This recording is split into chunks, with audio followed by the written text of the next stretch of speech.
கரும்பு சர்க்கரையை வாங்கி ஒரு வாரம் ஆச்சுங்க. இது எப்ப பிரிக்கணும், ஏன் பிரிக்கணும், எதுக்கு பிரிக்கணும், என்ன வெங்காயத்துக்கு பிரிக்கணும்னு ஒரு வெங்காயமும் தெரிய மாட்டேங்குது. ஏன், எதுக்கு, எதனால, அதனால, எதனால ஒன்னும் புரியல.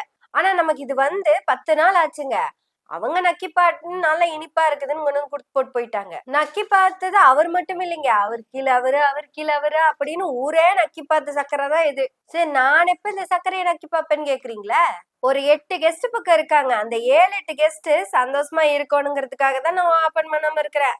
எனக்கு டீ போடுறது காப்பச்சட்டி வச்சிருக்கிறேன்னு கூட நீங்க கேட்கலாம். நீ பேசுறதெல்லாம் சிலேடையா சிஎம் பொருத்தி பாக்குற மாதிரி கூட இருக்குன்னு கூட நீங்க சொல்லலாம்.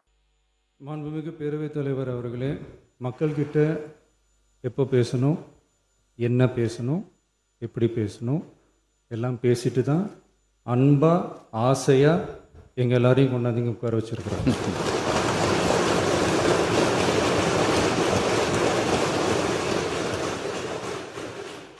நான் பேசுவேன், பேசக்கூடாதுன்னு ஒன்றும் இல்லை. நீங்க சொல்லிட்டு போங்க, நான் என்னத்துக்கு சொல்லணும், எதுக்கு சொல்லணும்?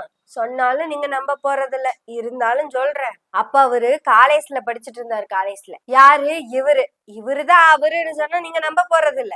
அப்படி காலேஜ்ல படிக்கிறவரு, அவரு காலேஜ் படிக்க போனதுங்க காதலிக்குதான் படிக்க போயிருக்கிறாரு. கல்யாண பத்திரிகையில பேருக்கு பின்னாடி டிகிரி போடணும் இல்லைங்க, அந்த பேருக்காக தான் அவர் காலேஜ் போயிருக்கிறாரு. அப்படி கல்யாண பத்திரிகையில போடுறதுக்காக காலேஜ் படிக்க போனவரு அங்க போய் கல்யாணம் பண்றதுக்கும் கரெக்ட் பண்ண ஆரம்பிச்சிட்டாரு, லவ் பண்ண ஆரம்பிச்சிட்டாரு. ஆனா பாருங்க, காதலி கிடைச்சவருக்கு காரு கிடைக்கலைங்க. சட்டமன்றத்திற்கு வந்துள்ள எம்எல்ஏக்களுக்கு கார் தந்துள்ள நமது முதல்வர் அவர்களுக்கு நன்றியை தெரிவித்துக் கொள்கிறேன். ஒரே ஒரு விஷயம் ஃபன்னாக சொல்கிறேன். நான் கல்லூரி படிக்கும்போது காதல் தோல்வி, வேலையும் இல்லை காரும் இல்லை. இன்னைக்கு வேலையும் கொடுத்துருக்காரு தலைவர், காரும் கொடுத்துருக்காரு.